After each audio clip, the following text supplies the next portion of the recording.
Wizara ya Afya kupitia mganga mkuu wa serikali Dr. Grace Magembe imetangaza uwepo wa magonjwa manne ya mlipuko hapa nchini.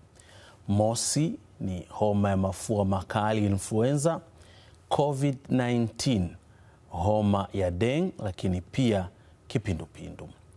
Ni magonjwa ambayo yametangazwa baada ya kufanyika utafiti na ukusanyaji wa taarifa ulionyesha kwamba kwa sasa nchini magonjwa hayo yameendelea kuongezeka. Lakini taarifa ambayo ilitolewa awali na Wizara ya Afya kupitia mganga mkuu wa serikali ilieleza kwamba mwezi Novemba mpaka April huwa ni kawaida uwepo wa magonjwa ya mafua makali influenza, lakini pia COVID-19. Kulikoni magonjwa haya yote manne yametokea kipindi hiki ambacho kwenye baadhi ya maeneo mvua zinaendelea kunyesha, ikitajwa kama sababu nyingine ya uwepo wa magonjwa kama kipindupindu na homa ya dengue. Tutaangazia nini ambacho kinaendelea, lakini hatua ambazo zinapaswa kuchukuliwa na serikali, hali kadhalika pia na mtu mmoja mmoja katika kuhakikisha kwamba mtu anajikinga na maradhi haya na asije akaangukia kupata magonjwa haya ambayo kwa sasa yapo kwenye maeneo mbalimbali hapa nchini. Mimi naitwa Nordin Selemani. Pale studio zetu Dodoma tumemwalika Dr. Gwakisa John, yeye ni mwana epidemiolojia. Karibu sana Dokta. Asante sana ndugu mtangazaji. Naam, hebu kwanza tuambie kulikoni tunashuhudia uwepo wa magonjwa manne ambayo yote ni ya mlipuko katika nyakati ambazo zinafanana. Asante sana ndugu mtangazaji. Labda tu ningependa kabla ya kuendelea niweze kuweka sawa hiyo taarifa uliyoitoa. Nikianza na ugonjwa wa mwisho wa kipindupindu. Nafikiri ukimfuatilia tangazo alilolitoa mganga mkuu wa serikali Dr. Grace Magembe ni kuwa kwa ugonjwa wa kipindupindu hapa nchini tumekuwa na mlipuko karibu nchi nzima ambao kimsingi ilianza 2024 na mikoa yote isipokuwa mkoa wa Njombe na Kilimanjaro iliathirika. Lakini taarifa nzuri ni kwamba ni zaidi ya mwezi kwa sasa hatuna kisa chochote kilichothibitika cha ugonjwa wa kipindupindu. Na hii kiepidemiolojia kwa kawaida ugonjwa kama wa kipindupindu ukipitisha wiki 2 bila kuwa na mgonjwa hadi 3 basi unaweza kusema nimemaliza mlipuko.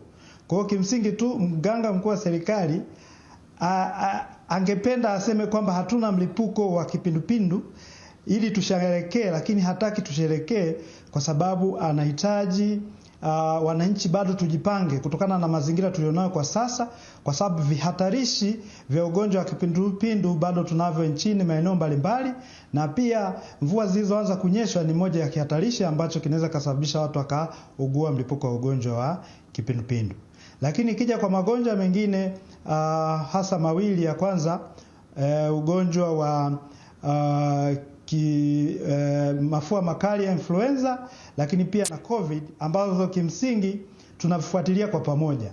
Na toka milipuko ya magonjwa hayo ilitokea hapa nchini, ikianza mlipuko ya zamani kabisa ni influenza na milipuko mingine ambayo ilifuatia ya COVID-19 ambapo tuliweza kufanya baada ya hayo majanga kutokuwa majanga ya kidunia tena, basi sisi kama nchi tuliweza kuintegrate kuweka kwenye mifumo yetu ya kawaida ya ufuatiliaji, na tulianzisha vituo maalum vya ufuatiliaji ambavyo vinafuatilia mafua hayo ya influenza, lakini na COVID tumeingiza hivi karibuni na tunatarajia kuingiza vimelea vingine vya magonjwa ya mfumo wa upumuaji.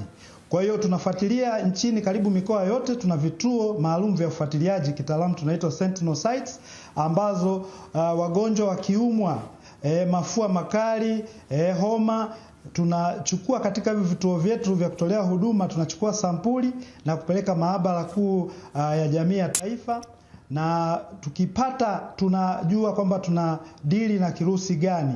Kwa hiyo kwa influenza tunapata kwamba tuna au influenza A na B au virusi wa influenza, lakini kwa COVID-19 na kwenyewe tunapata au virusi, lakini ni hali ambayo imedhibitiwa na tunaendelea kufuatilia. Ni yale ambayo wananchi hawahitaji kuwa na taharuki, maana hatuna kirusi mpya ambaye ametokea ambaye ndio ingekuwa tuchukue tahadhari zaidi na labda ingekuwa ni emergency ya kuweza kuifanyia kazi. Lakini kwa sasa hii ni katika mganga mkuu wa serikali kutimiza wajibu wake kuweza kuhabarisha wananchi ili waweze kujilinda zaidi kwa haya magonjwa, ili kama walitakiwa waugue wagonjwa 1000 hapa nchini, basi wapungue waugue wachache. Kwa hiyo wananchi wakizingatia yale yaliyosemwa katika tamko la mganga mkuu wa serikali kwenye mafua ya influenza na COVID, hata kipindupindu, basi wataweza kuzuia ugonjwa huo.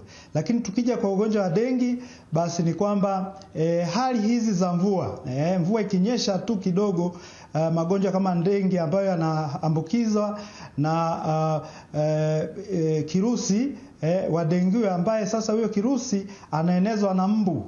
Huyo mbu anaitwa Aedes, mbu wa Aedes.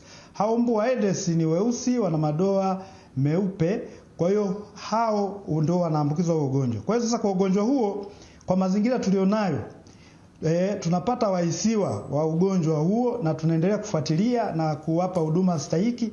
Kwa hiyo sasa mganga mkuu wa serikali anawatahadharisha wananchi kuchukua hatua stahiki katika maeneo mbalimbali ili kuhakikisha kwamba wanaweza kujizuia na ugonjwa wa dengue, ambao sasa ni kama ugonjwa wa malaria kama nilivyosema. Kwa hiyo wanaweza wakachukua zile hatua ambazo tunachukua kwa ugonjwa wa malaria kuzuia, ikiwemo kuzuia mazalia ya mbu, lakini pia kuzuia mbu asikung'ate. Na wa mbu huwa wanang'ata mchana, asubuhi, mchana, jioni, usiku hawang'ati. Kwa hiyo ni zote tahadhari hizo. Kwa hiyo lengo kuu la mganga mkuu wa serikali ni kuhakikisha wananchi wanachukua tahadhari alizozibainisha. Asante. Dr. Gwakisa, nikurudishe pale wakati ukizungumzia kipindupindu. Mikoa miwili ndo ambayo inatajwa yenyewe haikupata hiyo kadhia. Kulikoni? Wao walifanikiwa wakati katika maeneo mengine yote tangu mwaka 2024 hii tabu imekuwa ni kubwa zaidi? Nafikiri mganga mkuu wa serikali ameweza kutoa zile visababishi ambavyo tunatakiwa kuzuia, ikiwemo usafi wa mazingira, kutumia vyoo vizuri, usafi binafsi, kunawa mikono wakati kabla ya kula, wakati kabla ya kutoka chooni na katika kadha wa kadha, na mambo mengine mengi. Hatujafanya tafiti ya kujua kwamba Kilimanjaro na Njombe ni kwa nini, lakini kwa haraka nafikiri wao wanafanya vizuri kwenye maeneo ya kuwa na vyoo bora, makazi bora, lakini pia na wananchi kuwa na tabia za kutumia vyoo vizuri. Kwa hiyo kwa haraka naweza kusema hivyo. Kwa maeneo mengine pia nafikiri wakikazana kanuni za usafi ambazo Wizara ya Afya kupitia vitengo vyake mbalimbali inakuwa inahamasisha, kampeni mbalimbali zinaendelea. Mikoa mingine iliathirika zaidi na kipindupindu kama Simiyu, Mbeya, inawezekana vihatarishi vilikuwa vingi zaidi, lakini maeneo mengine ilionekana wananchi wana tabia zile ambazo ni hatarishi kwa ugonjwa wa kipindupindu. Lakini wakati mwingine wakati wa ukame wananchi huwa wanahangaika kutafuta maji. Basi wakihangaika kutafuta maji, wanatumia maji ambayo sio safi na salama, na hivyo kwa kwenye hatari wa kupata ugonjwa huo. Maeneo kama ya Songwe, maeneo kama ya Simiyu na baadhi ya maeneo ya Shinyanga ni maeneo yamekuwa na uhatarishi wa kupata ugonjwa wa kipindupindu pale ambapo maji inakuwa shida. Asante.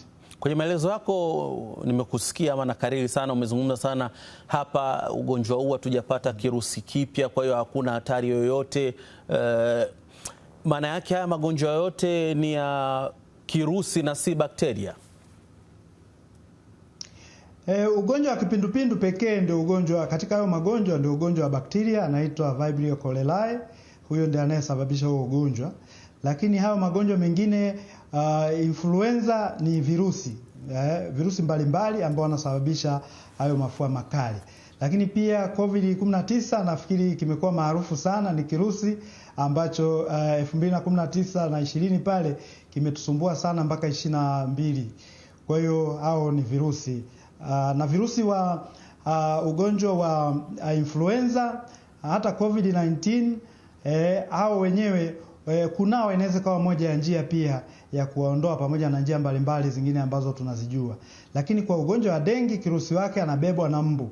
Kwa hiyo tukiweza kuwadhibiti wale mbu, lakini mazalia yake, na wakati mwingine majumbani kuhakikisha kwamba kuna nyavu kwenye madirisha na mambo mengine mbalimbali ambayo wananchi wa kawaida najua wamepata elimu mbalimbali kupitia juhudi mbalimbali za serikali katika kupambana na ugonjwa wa malaria. Hizo juhudi zinaweza kusaidia katika kudhibiti ugonjwa wa dengi. Lakini pia wanaougua ni vyema kawahi kufika katika vituo vyetu vya kutolea huduma, maana magonjwa haya ni ngumu wakati mwingine kuyatofautisha kama ugonjwa wa dengi na magonjwa mengine.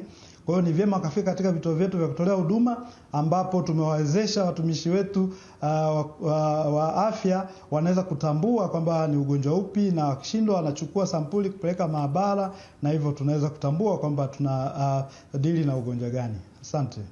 Tuambie kitaalamu, ni kwa namna gani unaweza ukatibu ama ukaponya kirusi, lakini pia nini ambacho huwa kinafanyika kwenye kutibu ama kuponya bakteria? Asante sana. Nikianza bakteria, yeye ni rahisi. Kwa bakteria wengi tayari tunakuwa na dawa ambazo zinaweza zikamtibu. Tukithibitisha tu kwamba huyu mgonjwa kwa mfano ana kipindupindu, basi dawa akifika hospitali zipo. Lakini dawa tiba kubwa ya mgonjwa wa kipindupindu, kwa sababu anapotapika na kuharisha huwa anapoteza maji mengi, basi ni kupata maji ya kutosha. Kama anajitambua, basi anywe maji ya kutosha. Kama wanampeleka hospitali, hakikisha anakunywa maji ya kutosha. Na wakati mwingine yale maji ya chumvi na sukari au zile ORS wanauza kwenye maduka, akiwa anatumia zile huku wanampeleka kwenye kituo cha kutolea huduma, wanaweza wakachangia katika kuokoa maisha yake. Na akifika hospitali huku anaendelea kuwekewa, kama ameishiwa sana maji atawekewa drip ili kurudisha yale maji haraka. Wakati huo sasa kuna dawa za antibiotiki ambazo anaweza kupatiwa, na dawa zingine ambazo zitahitajika kwa mazingira ya mgonjwa ambaye atakuwa labda wakati mwingine amepoteza madini mengi, then wataweza kumuongezea hayo madini. Asante. Lakini kwa ugonjwa kwa magonjwa mengine ya virusi sasa, magonjwa mengi ya virusi hayana dawa. Mara nyingi yana kama yana dawa, kwa mfano ukimwi, basi ni dawa za kufubaza virusi wasizaliane kwa wingi.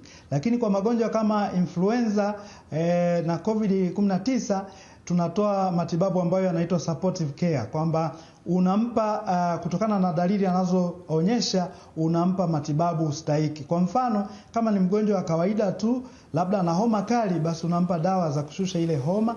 Lakini kama huyo mgonjwa labda ana secondary infection, labda ana infection zingine, kwa mfano za bakteria huwa zinakuja kwenye mapafu wakati anaugua COVID, basi atapewa hizo dawa za hizo za virusi kufubaza kama ni virusi. Lakini kama ni bakteria, basi atapewa bakteria.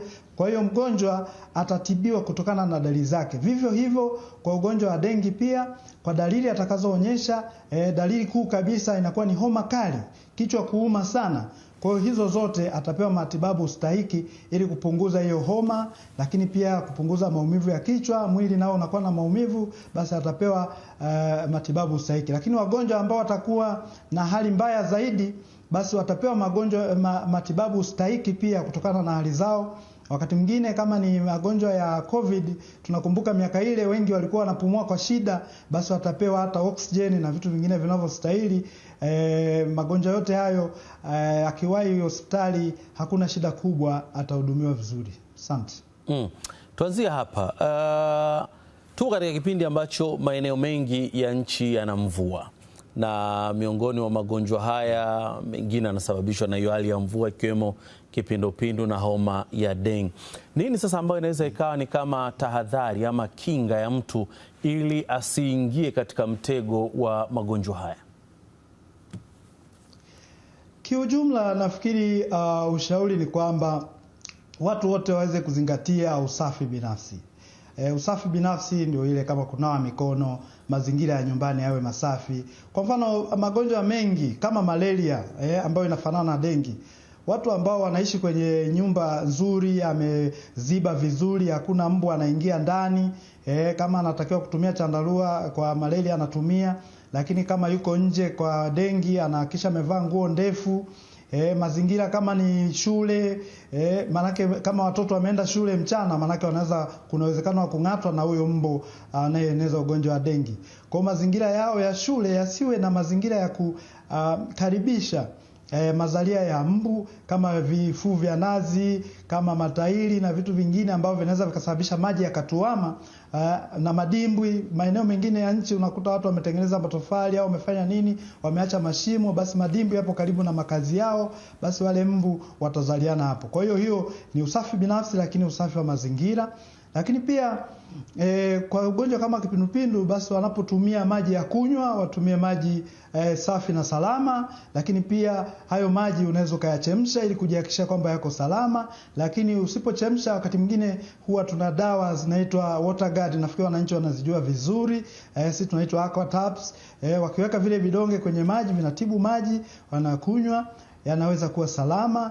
Lakini pia kama hivyo tulivyosema, kuhakikisha kwamba usafi binafsi tena katika kuzingatia mambo ya kutumia choo safi. Maana kuna watu wengine vyoo vyao ni vichafu, basi nao inaweza kuwa ni chanzo kikuu cha kusambaza ugonjwa wa kipindupindu. Lakini pia katika kula chakula basi mtu ale cha moto ili kama ni nzi ametoka chooni asiweze kuleta huyo bakteria anayeweza kusababisha ugonjwa wa kipindupindu. Lakini kwa ugonjwa wa influenza, mikusanyiko isiyo ya lazima, nafikiri wananchi wanaweza kushauriwa waweze kuiepuka. Lakini pale inapolazimika, kwenye ulazima sana, wale ambao wanajiona labda afya zao ni dhaifu, lakini pia kama kuna mtu anaumwa, anakohoa, anafanya nini, basi ni vyema hao watu wakaweza kuvaa barakoa, na wale wanaokoa wakaweza kujizuia kuweza kusambaza kwa kukoa vizuri, kwa zile mafunzo tuliyowafundisha wananchi wakati wa COVID. Wanapokoa anaweka kiganja chake hivi basi ili asisambaze zaidi au virusi. Lakini pia kama kuna maeneo ya mikusanyiko, wanaweza wakashauriwa tulikuwa tunanawa mikono na maji tiririka na sabuni, basi watu waweze kunawa mara nyingi iwezekanavyo. Umetoka chooni unanawa, umeingia kama ni kanisani, kama ni msikitini, basi unanawa na maji tiririka na sabuni, unakuwa umepunguza uwezekano wa kupata magonjwa kama COVID na influenza. Asante. Dr. Gwakisa, haya mambo unayotaja kuna wakati alikuwa ni utamaduni wa kila Mtanzania kuyafanya, hasa wakati ule ambako COVID imeshika kasi hapa nchini. Kwa sasa kuna mambo yoyote ambayo mahususi kama wizara mmeanza kuyachukua ili kuhakikisha kwamba hawa wananchi wanakuwa salama, hasa kwenye maeneo ya mikusanyiko, kwenye masoko na hata kwenye vituo vya mabasi? Asante sana. Najua ni kweli wakati tukiwa na COVID-19 tulifanya juhudi nyingi ambazo wananchi walipata elimu ya kutosha, walikuwa wananawa mara kwa mara, na kwa kweli ukinawa mara kwa mara inaweza kupunguza magonjwa. Si haya tu matatu ndio yasema, kuna magonjwa mengi sana sisi tunafuatilia. Hapa napoongea tunafuatilia, Wizara ya Afya tunafuatilia magonjwa yenye uwezekano wa kuleta mlipuko zaidi ya 30. Lakini haya mganga mkuu ameonea yatolee maelekezo kwa sababu ndio ambayo yamekuwa yanaonekana hivi karibuni. Kwa hiyo kunawa mikono, mimi binafsi kama mtaalamu nafikiri ni jambo zuri. Kwa hiyo yeyote anayeweza kulifanya hilo nafikiri aweze kulifanya, lakini wataalamu wetu pia kukitokea mazingira yenye uhitaji huko chini, kwa kushirikiana na ofisi ya Waziri Mkuu TAMISEMI, wamekuwa wakielimisha wananchi huko chini kwenye halmashauri na wilaya kuhakikisha wanachukua hizo hatua stahiki. Kwa mfano misiba ambayo labda mtu aliyefariki amefariki kwa kuharisha, msiba huo wataalamu wetu wameelekezwa, wanajua cha kufanya kuhakikisha wanasimamia yale mazingira, kuhakikisha usafi wa mazingira, maandalizi ya vyakula yanafanyika kufuatana na utaalamu ambao Wizara ya Afya inataka. Kwa hiyo kwa ushauri wangu binafsi nafikiri kitaalamu, basi watu wenyewe kuweza kunawa mara kwa mara waweze kulifanya hilo, watakuwa wamejiepusha na magonjwa mengi ya mlipuko ikiwemo kipindupindu na COVID-19.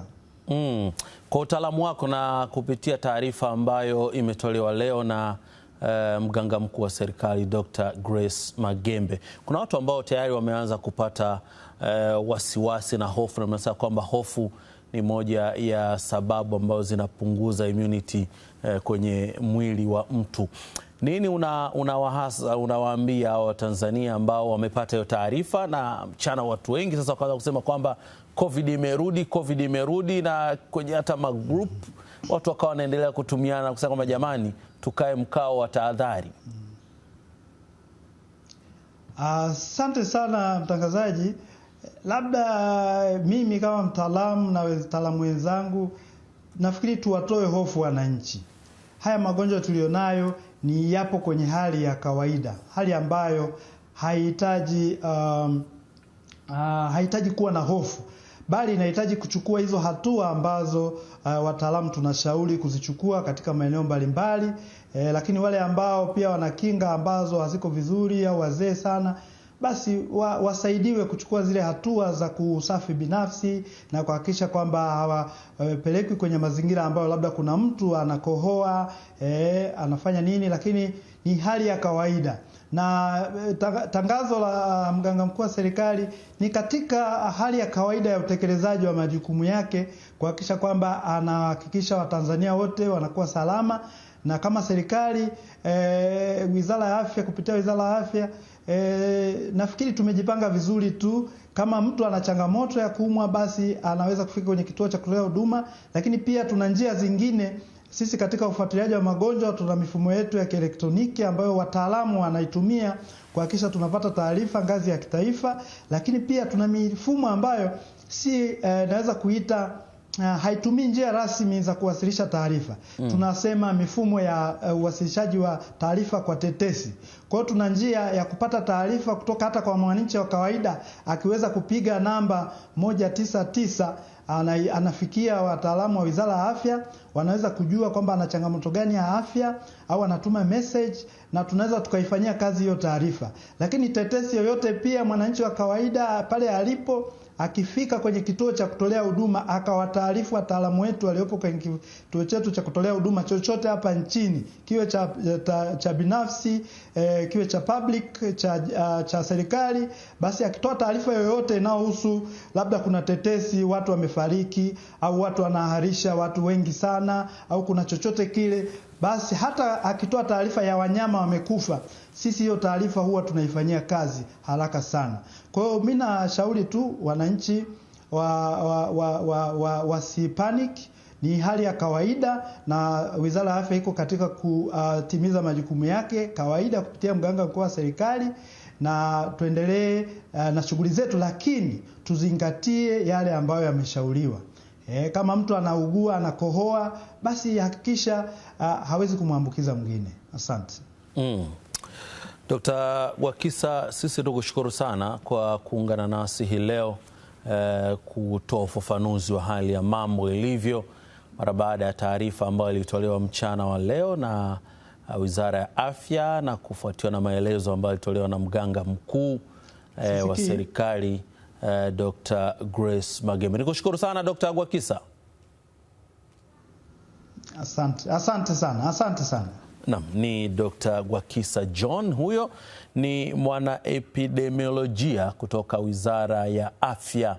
Tulikuwa tukizungumza naye kuhusiana na taarifa ambayo ilitolewa na mganga mkuu wa serikali Dr. Grace Magembe kuhusiana na ufuatiliaji ambao aliufanya na kutoa taarifa ya magonjwa ambayo yalikuwepo, hasa ya kipindupindu, lakini kutoa tahadhari ya ugonjwa wa homa ya dengue ambayo kipindi hiki cha mvua ndio imekuwa mara nyingi ikidhuru watu wengi zaidi.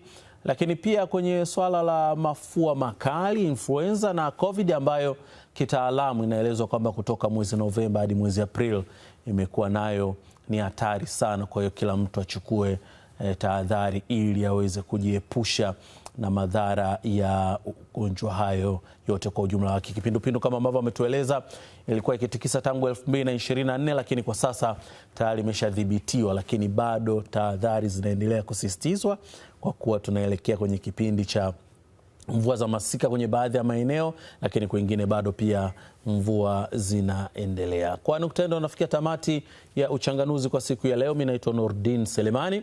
Nikutakia utazamaji wa vipindi vinavyoendelea na nikutakie tu pia usiku mwema.